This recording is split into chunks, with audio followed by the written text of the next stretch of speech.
became the biggest corporate fraud in modern American history. But Enron was very far from the only corporate scam since shares were first bought and sold 400 years ago. And the shady practices it epitomized live on. Indeed, they've been a key cause of the financial crisis we're living through now. Cooked books? Stock prices rigged? Been there, done that, for centuries. Nothing illustrates more clearly than the history of stock market bubbles how hard human beings find it to learn from history.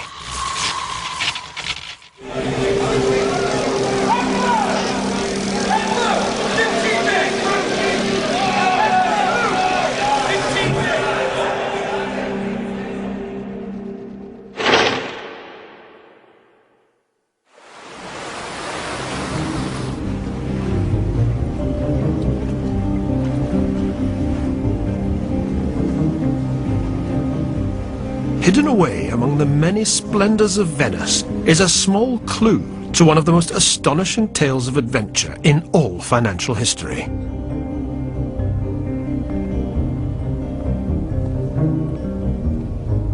To the honour and memory of John Law of Edinburgh, most distinguished controller of the treasury of the kings of the French. This is the final resting place of the man who invented the stock market bubble. An ambitious Scot, a convicted murderer, a compulsive gambler, and a flawed financial genius, he not only caused the first true boom and bust in asset prices, he also indirectly caused the French Revolution. There was a time when John Law owned a quarter of what is now the United States, only to lose it all in history's first great crash. From Edinburgh to Amsterdam to Paris, all the way here to New Orleans, and finally to Venice, Law's story is a classic tale of boom and bust. It's also very much a story for our own times. Hidden away here in the warehouse of the Louisiana State Museum is the only known painting of John Law. Here he is. With that lean and hungry look, he really is for all the world a Scotsman on the make.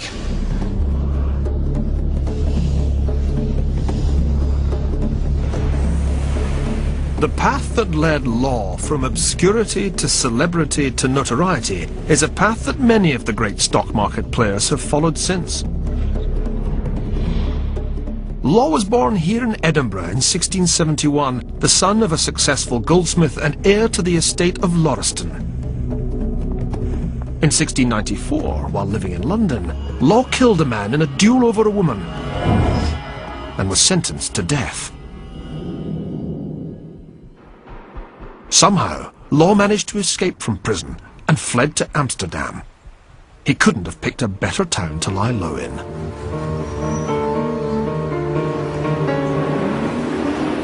By the 1690s, Amsterdam was the world capital of financial innovation.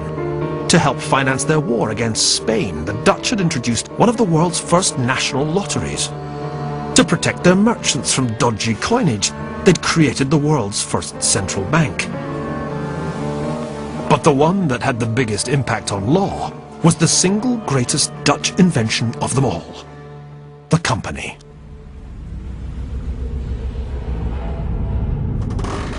The story of the company had begun 100 years before Law's arrival, as Dutch traders spread out all over the world, from Manhattan Island to the Cape of Good Hope. But it was Asia that became the primary target of Dutch commercial expansion. Why? The East Indies were so alluring because of these spices. Pepper, cloves, nutmeg, ginger.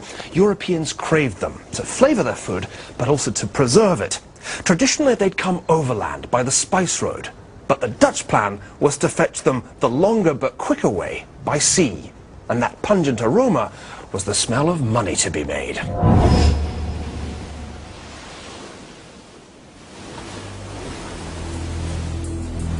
This painting shows the return of one of the first Dutch fleets from the east. The inscription reads, "4 ships sailed to go and get the spices towards Bantam and also establish trading posts, and came back richly laden to the poles of Amsterdam." departed 1st May 1598, returned 19th July 1599. The Asian spice trade was so profitable that just one return trip could pay for the construction costs of a ship like this. But so prolonged was the journey round the Cape of Good Hope to the east, and so hazardous, that merchants had to pool their resources and their risk. The result was around 6 fledgling East India enterprises.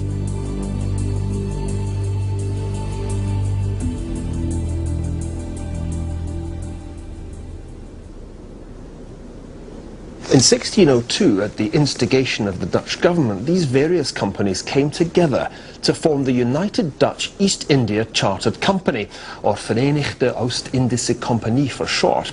And this is its original charter, which spells out that the company was to enjoy a monopoly on all trade from the Cape of Good Hope all the way east to the Straits of Magellan, pretty much half the world. The structure of the new entity was novel.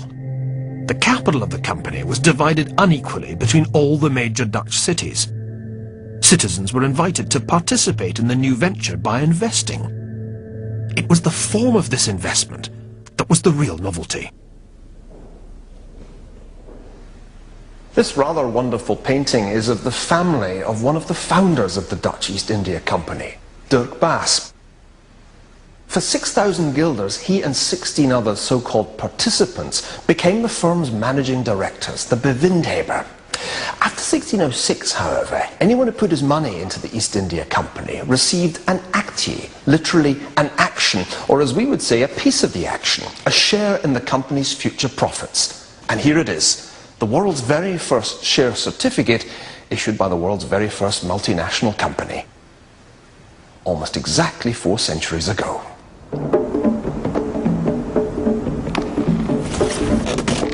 3 years later, Baas and his fellow directors declared that any shareholders who wanted their cash back could not have it refunded, but would have to sell their shares to another investor.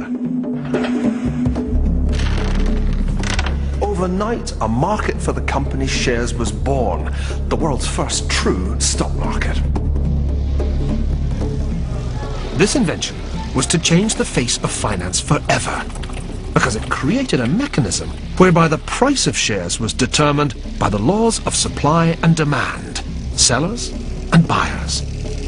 And as the renegade Scotsman John Locke couldn't help but notice, the trading of these company stocks was making the world's first shareholders very rich indeed.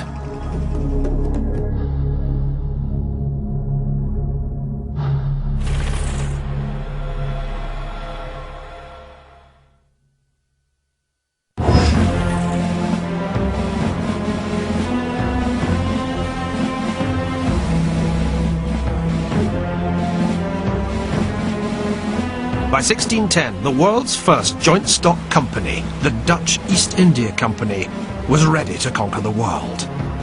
It had a new charter, new shareholders, and a burgeoning trade in these shares. But it had to fight to survive. Literally. Having established a string of factories and warehouses across South Asia from Java to India, the company had to struggle to keep the Spaniards and their English competitors at bay. With 40 warships and a private army of 10,000 soldiers, the directors of the East India Company were the original corporate raiders.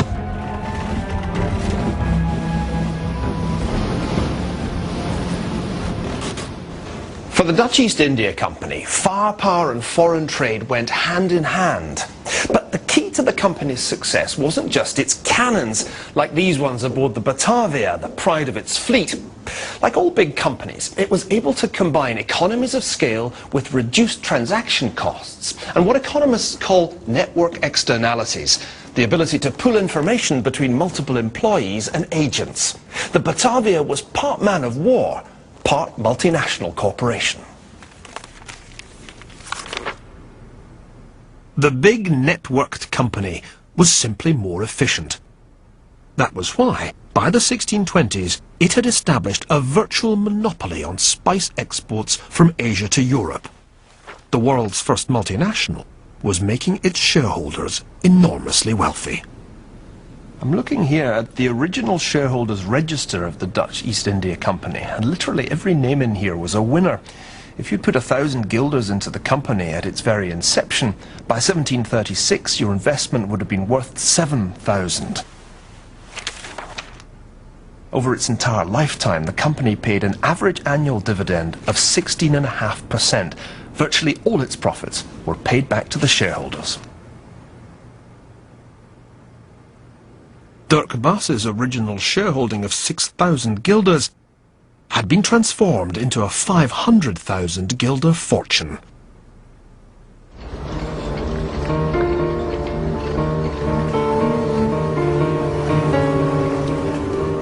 To John Law, lying low in Amsterdam having escaped the gallows in London, the workings of the Dutch East India Company came as a revelation.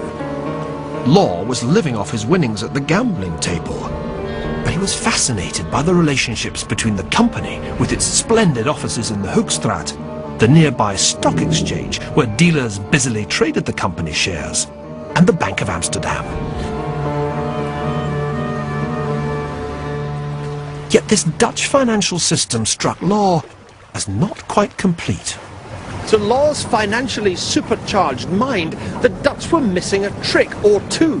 For one thing, it seemed completely nuts to restrict the number of East India Company shares when the markets were so clearly enamored of them. Law was also puzzled by the conservatism of the Bank of Amsterdam. It had created an internal system which allowed merchants to settle their accounts by direct cashless transfers, but it hadn't issued any real banknotes to the public. The idea was already taking shape of a breathtaking modification of the institutions that Law had first encountered here in Amsterdam. Only combine the properties of a monopoly trading company and a public bank, and the sky really would be the limit. Law was preparing to unleash a whole new system of finance on an unsuspecting nation.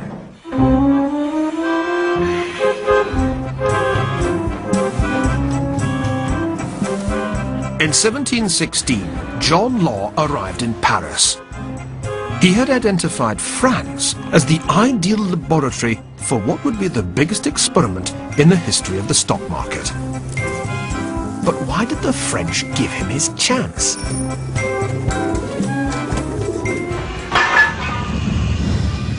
The answer is that France's fiscal problems were exceptionally desperate.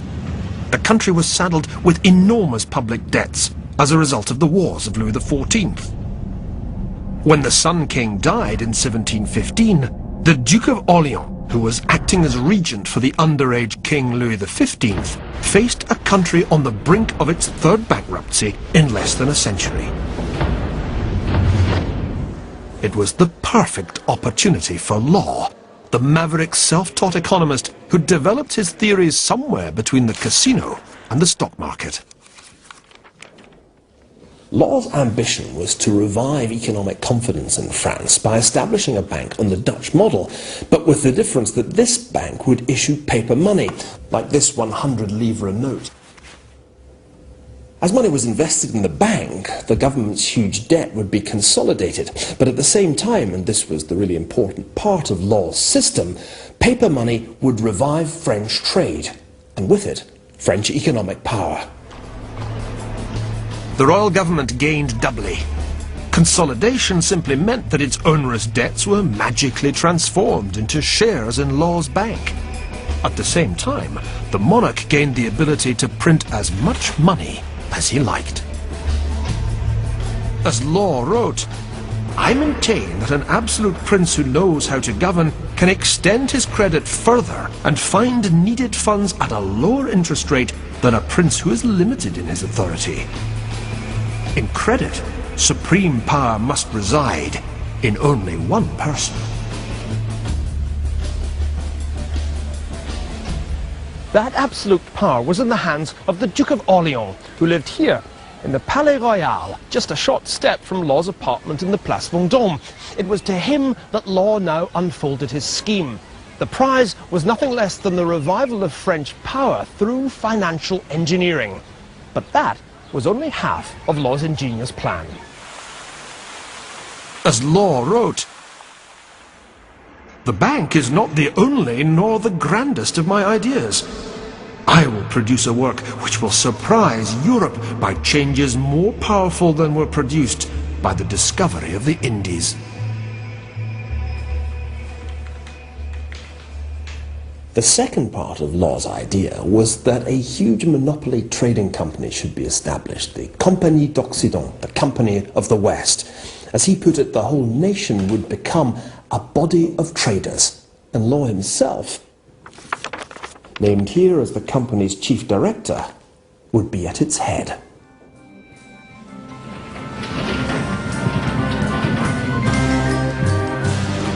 The focus for this wildly ambitious scheme would be in America, where the French laid claim to a vast tract of land either side of the Mississippi, Louisiana. The regent gave Law's company, what was to become the Mississippi Company, a monopoly on trade with the new colony. Frenchmen, regardless of rank, were encouraged to buy shares in the company. Law's name headed the list of directors.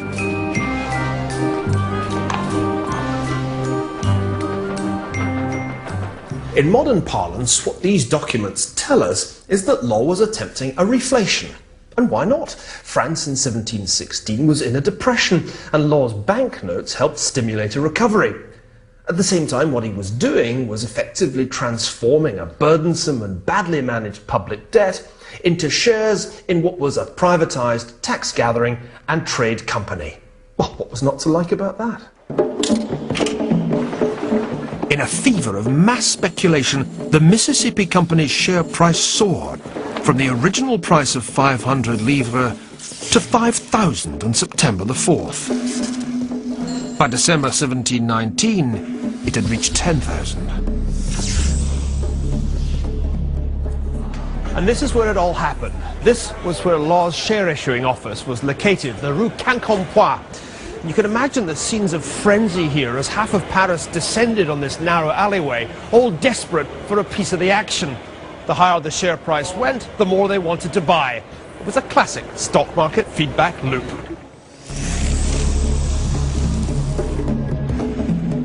It was in these heady times that the word millionaire was first coined.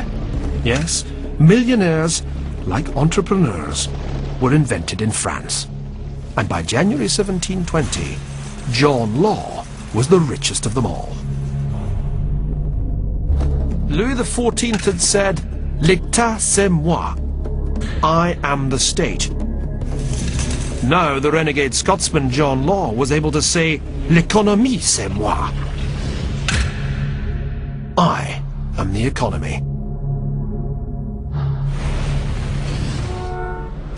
Ensconced in his palatial suite here in the Place Vendôme, that's the Ritz Hotel over there, Law had achieved a greater concentration of financial power in his hands than any individual in all French history. As Controller General of French Finances, he was literally in charge of the collection of all France's indirect taxes, the entire French national debt, the 26 mints that produced the country's gold and silver coinage, the Company of the Indies, better known as the Mississippi Company, which had a monopoly on the import of tobacco, all of France's trade with Africa and Asia, and the Louisiana colony, which covered around a quarter of what is today the United States. In his own right, Law also owned the Mazarin Palace, more than a third of the buildings around the Place Vendôme, more than 12 country estates, several plantations in Louisiana, and 100 million livres of shares in the Mississippi Company. Not bad going for a man who, when he'd first come here 12 years before, had been identified as a joueur, a professional gambler, and a possible spy. By January 1720, Law's triumph seemed complete. A Scots murderer was, in effect, Prime Minister of France. Law's problem was that he had no clear idea where to stop. On the contrary, He had a strong personal interest in printing more money, which his own bank controlled, to drive up the price of his own company's shares. Fortunately for Law, both his bank and his company were now operating out of the very same building, the Mazarin Palace, which he himself happened to own. So all he had to do in order to drive up the company's share price was to take a walk down the corridor from the office where the shares were issued to the office where the money was printed. You could say that Law had become the ultimate insider trader. At root, Law's system was what we nowadays call a Ponzi scheme, after the legendary Italian-American con man Charles Ponzi. To pay out the generous returns it's promised to the first lot of suckers, a Ponzi scheme needs to take in more money from the next lot of suckers. In John Law's scheme, the acquisitions of other companies and the generous dividends Law paid were financed not from company profits, but simply by selling new shares.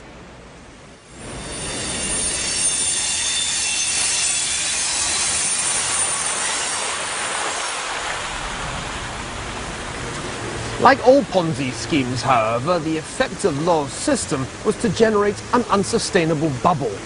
Law had reflated the French economy with a combination of paper money and public confidence. Now, unfortunately, his bubble was about to go pop.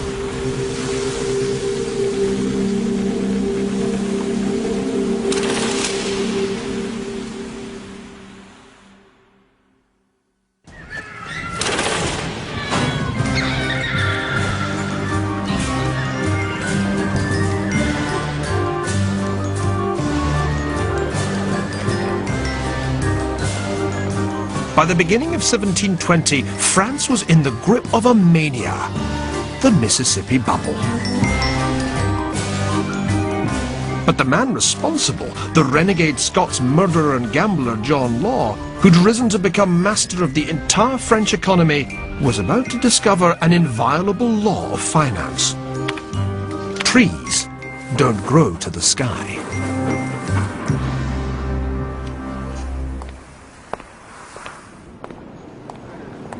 According to Law's PR campaign, the huge profits he was projecting would come from the French colony of Louisiana, which he painted as a veritable Garden of Eden, inhabited by friendly noble savages willing to exchange a cornucopia of exotic goods.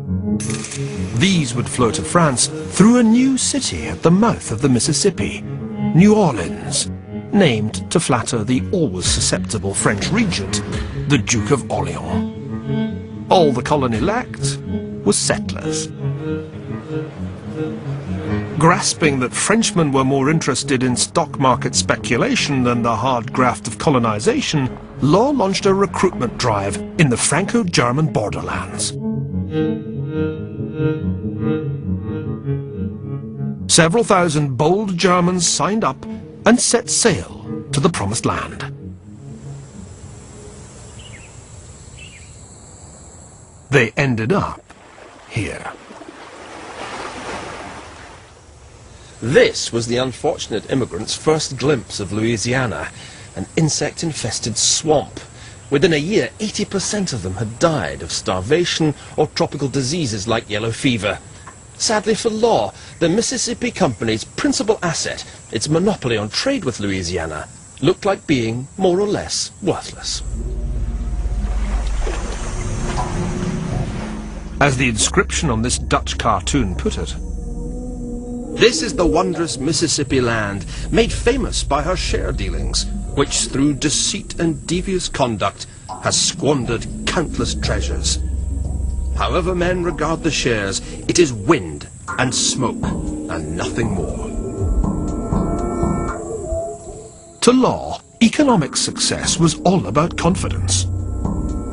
But this was a confidence trick.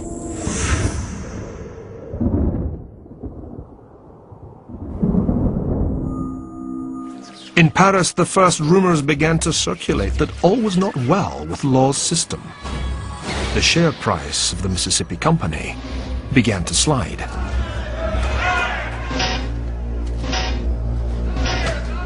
In a desperate bid to avert meltdown, Law called on the Duke of Orleans to cut the official share price from 9,000 livres to 5,000. This was when the limits of royal absolutism, the foundation of Law's system, suddenly became apparent. Within weeks, the share price was in free fall. Angry crowds gathered outside Law's bank. Stones were thrown, windows broken. By December, the shares had lost more than 90% of their value.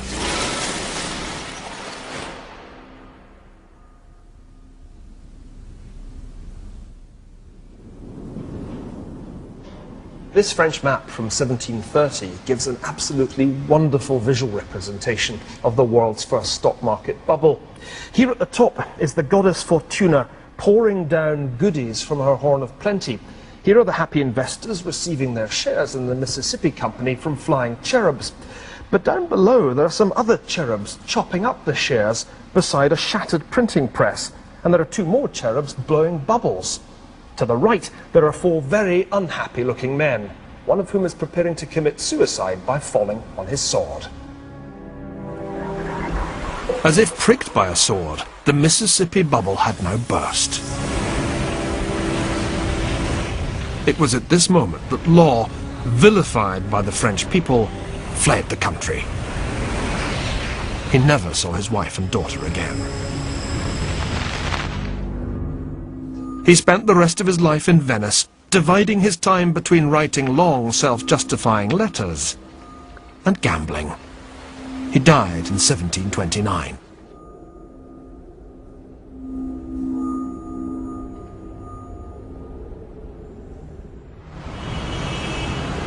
In France, however, his devastating legacy lived on. Law's bubble and bust fatally set back France's financial development, putting Frenchmen off paper money and stock markets for more than a generation. The French monarchy's fiscal crisis went unresolved, and for the rest of the reign of Louis XV and Louis XVI, the crown lived from hand to mouth. Eventually, France was driven by royal bankruptcy to revolution.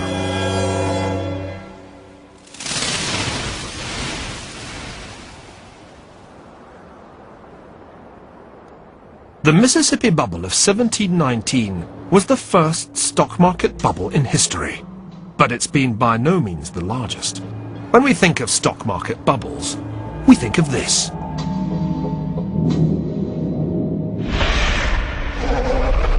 The nightmare that haunts the world of finance, which has returned to haunt us in the last few months, is that there could ever be a bust to match the Great Wall Street crash, which began on October the 24th, 1929, Black Thursday. Over the next 3 years, the US stock market declined a staggering 86%, reaching its nadir in June 1932.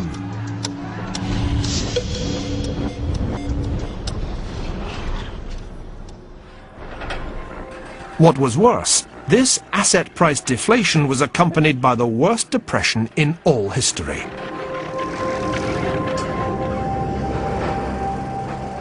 In the United States, output collapsed by nearly a third. Unemployment reached a quarter of the civilian labor force.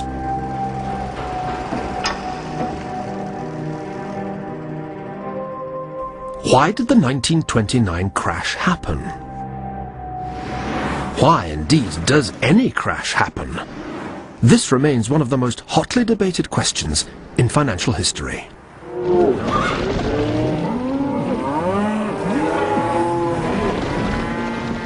There are all kinds of technical explanations for stock market crashes. But at root, it's all about herd psychology. In a bull market, that's when share prices are rising, even the smartest investors can succumb to what the former chairman of the American Federal Reserve, Alan Greenspan, famously called irrational exuberance. But when the herd changes direction, sometimes in reaction to nothing more than a change in the wind, their mood can also change from euphoria to gloom. The herd stampedes. One cow gets scared, and that fear just translates to the whole herd, and they all take off. And the rest of them don't know why they're scared. They just feel that fear, and they run. Fear overwhelms all rational thinking until it's over. In market jargon, the buyers have turned into sellers, the bulls into bears.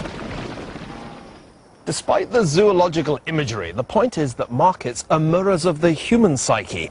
Like Homo sapiens, they're prone to mood swings, from greed to fear. They can suffer from depression, and sometimes they can experience complete breakdowns. That happens rather more often than some financial theories would lead you to expect, but not so often that we're ever quite ready for the next breakdown.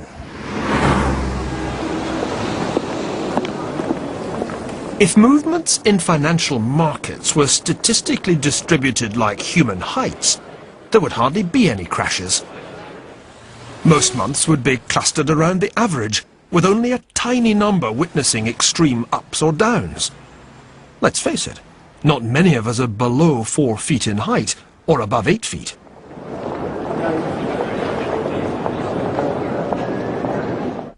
This is the classic bell-shaped curve, where things are distributed according to their frequency, the most commonly occurring clustered here around the middle, and the relatively rare dwarves and giants out here at the extremes. That's why it's quite a steep curve, because most human heights are quite close to the average. But if you do the same thing for financial markets, for daily moves in the stock market, you end up with something that looks more like this, with relatively fewer small movements and relatively more big movements down or up. And these are what the statisticians mean when they talk about long or fat tails. If stock market movements were distributed like human heights, a drop of 10% would happen only once every 500 years. And stock market crashes of 20% in a year would be unheard of, rather like people just 6 inches tall. Whereas in fact, there have been 7 such crashes in the past century. As it turned out, those who feared that the brief panic of October 1987 would turn into the next great crash were proved wrong. The market had one really bad month, then rallied. But that bubble provided a golden opportunity for corporate crookery. What John Law's Mississippi Company had been to the bubble that launched the 18th century, so another company would be to the bubble that ended the 20th. It was a company that promised its investors wealth beyond the dreams of avarice. It was a company that claimed to have reinvented the entire financial system. And it was a company that used its impeccable political connections to ride all the way to the top of the bull market. Named by Fortune magazine as America's most innovative company for 6 consecutive years, that company was Enron. 7 years after its collapse, most of us have consigned Enron to the dustbin of financial history. Yet it pioneered many of the dubious business practices that continue to plague us today.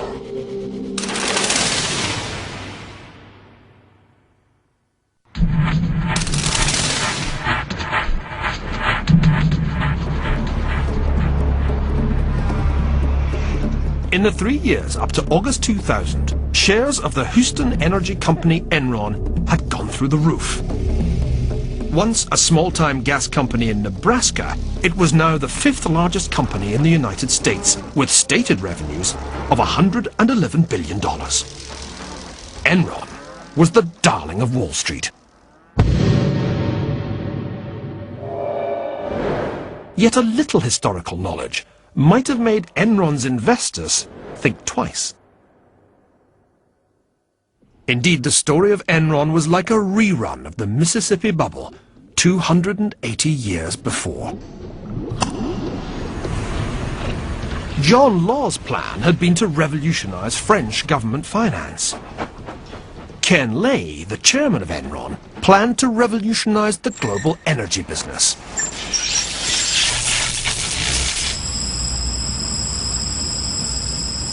For years, the industry had been dominated by huge utility companies, which both produced the energy, pumped the gas and generated the electricity, and sold it on to consumers.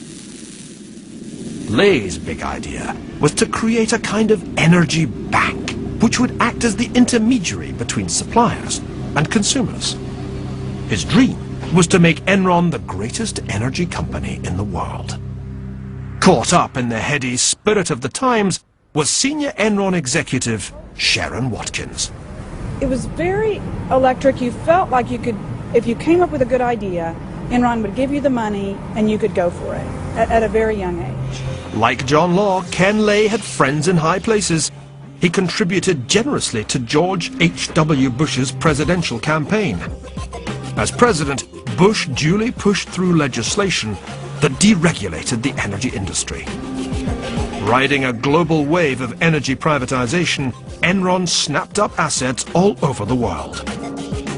In Latin America alone, the company had interests in Colombia, Ecuador, Peru, and Bolivia, where they laid a huge pipeline across the continent to Brazil. And thanks to the intervention of Ken Lay's personal friend, George W. Bush, Enron was able to acquire a controlling stake in the largest natural gas pipeline network in the world, here in Argentina. Above all, however, Enron traded, not only in energy, but in virtually all the ancient elements of earth, water, fire, and air. It even traded in internet bandwidth. Enron led a Wall Street surge unnervingly reminiscent of the Mississippi bubble. Despite his half-hearted warnings against irrational exuberance, this bull market was propelled upward by the chairman of the US Federal Reserve, Alan Greenspan. As in John Law's time, a stock market bubble could only happen if money was abundant. And by raising interest rates only once between February 1995 and June 1990, Greenspan made sure that it was. The rewards for investors were immense, and also for the managers here at the company's Houston headquarters, who were generously incentivized with share options. In the space of just 3 years after 1997, the Enron stock price rose by a factor of very nearly 5, from below $20 a share to above 90. It was the Mississippi Company all over again.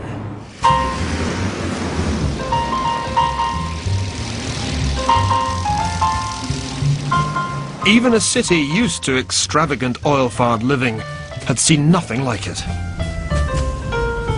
This is where Ken Lay and his Enron executives used to live, in River Oaks, Houston's most exclusive neighborhood. In the final year of its existence, Enron paid its top 140 executives an average of $5.3 million each. Luxury car sales went through the roof. You got multiples of your annual base pay. You were really less thought of if you got a percentage, even if it was 75% of your annual base pay. Oh, you were getting a percentage. You wanted multiples. You wanted 2 times your annual base pay, 3 times, 4 times your annual base pay as a bonus.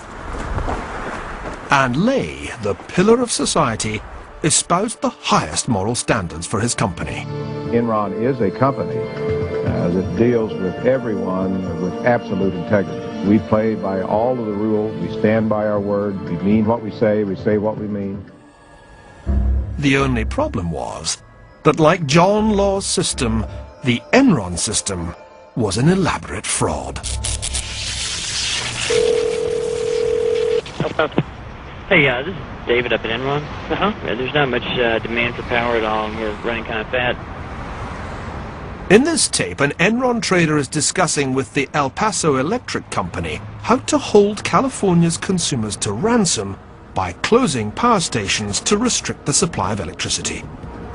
If you took down the steamer, how long would it take to get it back up? 3 or 4 hours, something like that? Oh, yeah. Okay. Well, why don't you just go ahead and shut her down then, if that's okay?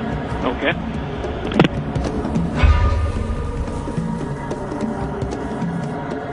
The results were not only the higher prices Enron wanted, but also, despite there being plenty of power available, repeated blackouts for consumers.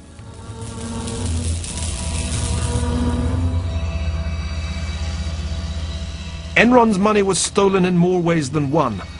The The company's stated assets were vastly inflated. But its key financial innovation was to remove its debts from the balance sheet and hide them in so-called special purpose entities. Dubious names like Chuko and Raptor. Each quarter, the company's executives had to use more smoke and more mirrors to make actual losses look like bumper profits. It couldn't last. When you cook the books and then you try to hide it, you're toast. When they sensed the game would soon be up, Lay and his cronies started to unload hundreds of millions of dollars worth of shares, while at the same time reassuring the public that the share price would continue to soar. Like John Law's desperate attempts to stem the free fall of Mississippi Company shares, all Ken Lay's reassurances were in vain. On November the 15th, 2001, Alan Greenspan, head of the US Federal Reserve, received the Enron Prize for Distinguished Public Service, adding his name to a roll of honor that included Mikhail Gorbachev and Nelson Mandela. Greenspan deserved it, because without his monetary policies in the late 90s, the Enron bubble and the dot-com bubble that coincided with it would surely have been impossible. Just 2 weeks after the award ceremony, Enron filed for bankruptcy. The company owed billions. But just how many billions? When Enron declared bankruptcy, December 2001, they met with their creditors to say, guys, I know on our balance sheet we've reported $13 billion of long-term debt. Our true long-term debt picture is $38 billion. There's $25 billion in off-balance sheet debt. Did those numbers come as a shock to you? You knew there were problems, but not on that scale. Yes. I mean, I think we were all flabbergasted. The day before 4,500 employees at Enron's HQ were given their marching orders, a final round of bonus checks were issued to grateful executives. In May 2006, Ken Lay was convicted on all 6 counts of securities and wire fraud. His sidekick, Jeffrey Skilling, was sentenced to 24 years in prison. Lay died before sentencing while on holiday in Aspen, Colorado. Yet the fraudulent practices that propelled Enron's rise and fall didn't die with Ken Lay. On the contrary, the habit of hiding debt off balance sheet that Enron pioneered subsequently spread throughout the Western financial system. The unraveling of this dodgy accounting has been a key component of the current crisis. In many respects, I think the Enron problem was in a petri dish, and the germ has spread throughout the financial markets, some of which comes from Enron traders and finance folks that are gainfully employed at banks and energy trading houses. So that rot is everywhere in the financial markets.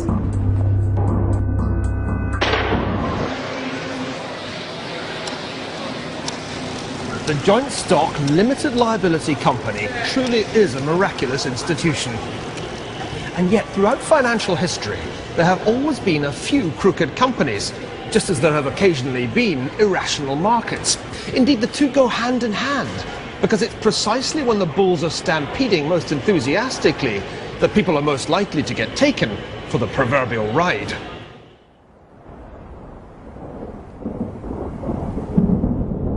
As we've seen in the past year, the path of financial markets can never be as smooth as we would like. Since the current credit crunch began, some stock markets around the world have fallen by as much as 50%. So long as human expectations of the future veer from the over-optimistic to the over-pessimistic, from greed to fear, stock prices will tend to trace a line not unlike the jagged and irregular peaks of the Andes. As an investor, you just have to hope that when you have to come down from the summit of euphoria, it'll be on a nice smooth ski slope, and not over a sheer cliff. But is there nothing we can do to protect ourselves from real and metaphorical falls? As we'll see in the next episode of The Ascent of Money, finance is as much about risk as it is about return. And the big question is, are you insured or are you hedged?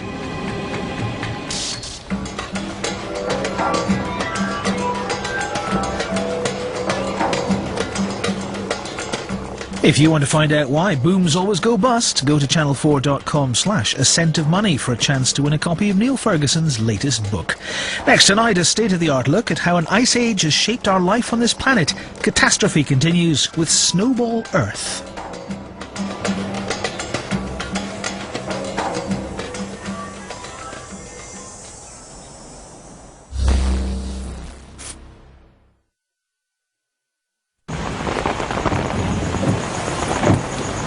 The most basic financial impulse of all is to save for a rainy day. Because, as we've been painfully reminded by the recent months of financial turmoil, the future is so unpredictable. The world really can be a dangerous place. Not many of us get through life without a little bad luck. Some of us get a lot. It's all about being in the wrong place at the wrong time. Like New Orleans, when Hurricane Katrina hit. The question is, how should we deal with the risks and uncertainties of the future? Should the onus be on the individual to insure against disaster? Should we be able to rely on the voluntary charity of our fellow human beings when calamity strikes? Or should we be able to count on the state, in other words, the compulsory contributions of our fellow taxpayers, to bail us out when the flood comes? That's a long way of asking a simple question. Are you insured? The British certainly think they are. Today, we pay a larger proportion of our income on insurance than any other people in the world. It's really rather odd, because Britain is one of the safest countries on earth. The struggle to overcome risk has been a constant theme of the history of money. From the invention of life insurance by two hard-drinking Scots clergymen, to the rise and fall of the welfare state, to the explosive growth of hedge funds and their multi-billionaire owners. At the core of our struggle with risk is an insoluble conflict. We want to be financially secure, and so we yearn for a predictable world. But the future always seems to come up with new and unpleasant ways to take us by surprise. We want calculable risk. We're stuck with random uncertainty.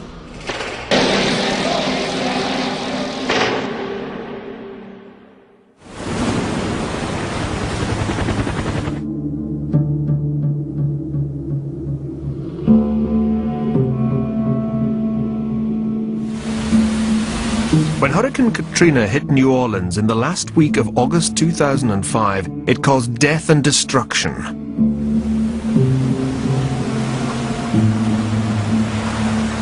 Yet it's not a natural catastrophe that now threatens the survival of the city.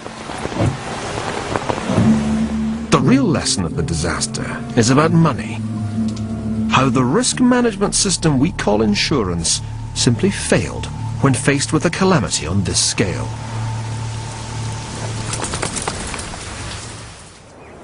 The hurricane didn't hit New Orleans directly. The main force of the storm passed to the northeast of the city. But just as the residents breathed a sigh of relief, the real catastrophe began. This industrial canal links Lake Pontchartrain to the Mississippi, and after the hurricane, the huge storm surge raised the water level in the canal so high that it broke the levee, pouring umpteen gallons of the lake over here into the 9th Ward of New Orleans. Just to the east of the 9th Ward is St. Bernard, a blue-collar community of homeowners, all, on paper at least, covered by private insurance.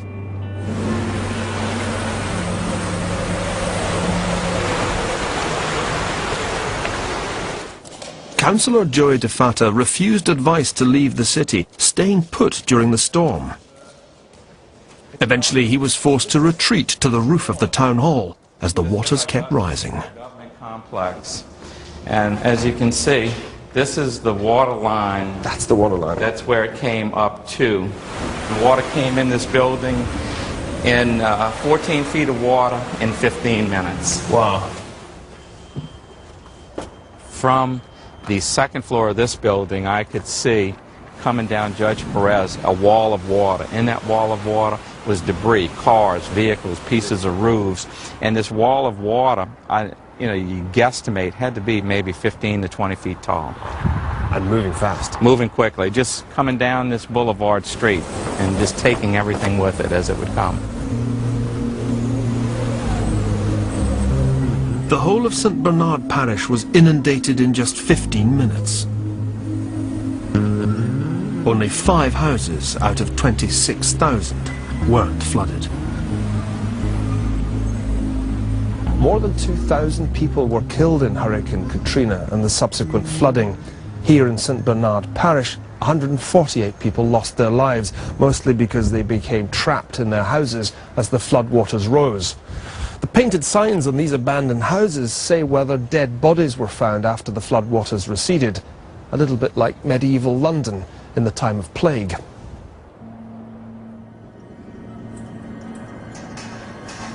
Yet 3 years later, it's not flooding or plague that's killing New Orleans. A harsh financial reality has emerged. People can't live here anymore because they can't insure their homes. One man made it his mission to show the limits of private insurance when it comes to a really big crisis.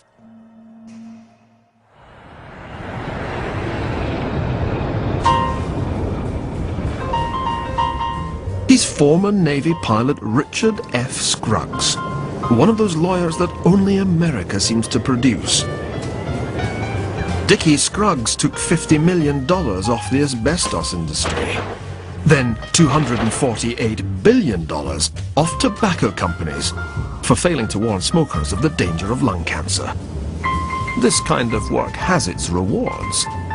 Scruggs' share in fees on the tobacco case was $1.4 billion.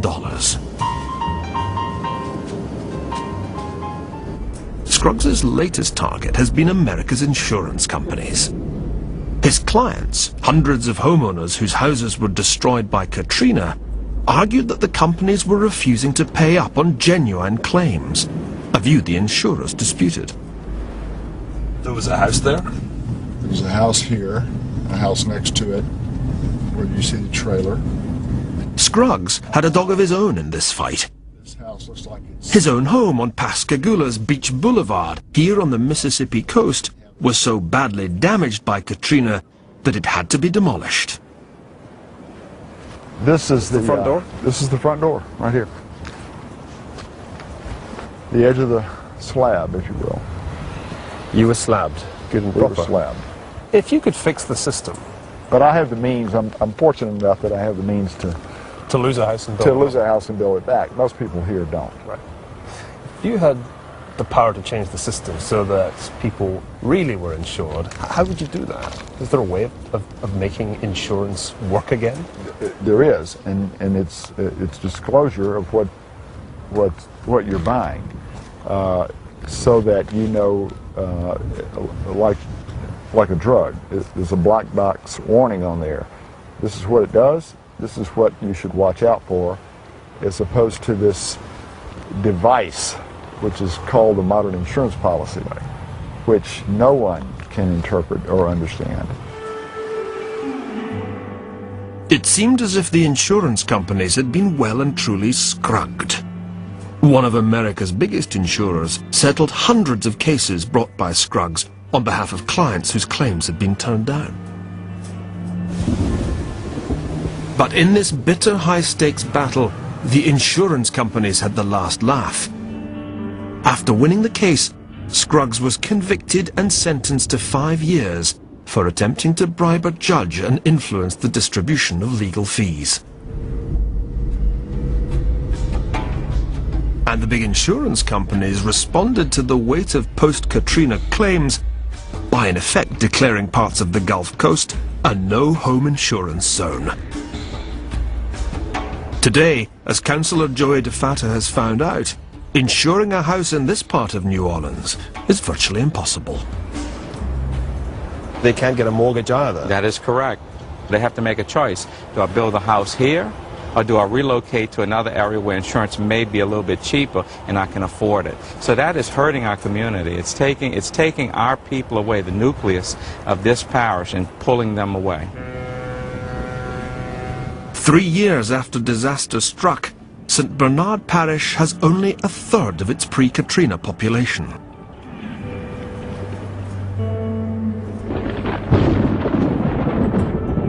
Of course, life has always been dangerous. The real lesson of Katrina, or any big disaster, is that even when we think we're protected against risk, sometimes it turns out we're not. Even making quite modest insurance claims can seem more trouble than it's worth. It leaves you wondering why we bother spending so much on insurance policies every year. Where did this strange habit come from? Saving up for the proverbial rainy day is the first principle of insurance. But the trick is knowing what to do with your savings, so that unlike in New Orleans after Katrina, they're there in the kitty when you really need them. But to do that, you need to be more than usually canny, and that gives us a valuable clue as to where the history of modern insurance has its origins. Where else but in bonny, canny Scotland.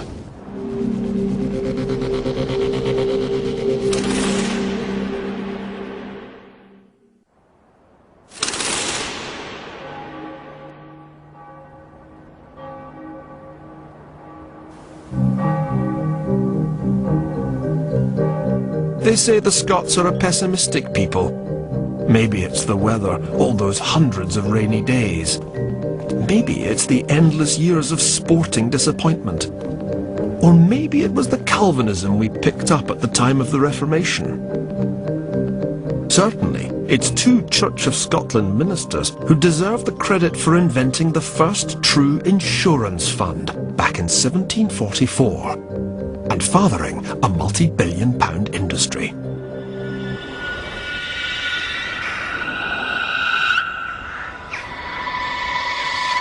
The kirkyard of Greyfriars is best known for the grave robbers, the resurrection men, who came here in the late 18th century to supply the medical school at Edinburgh University with corpses for dissection.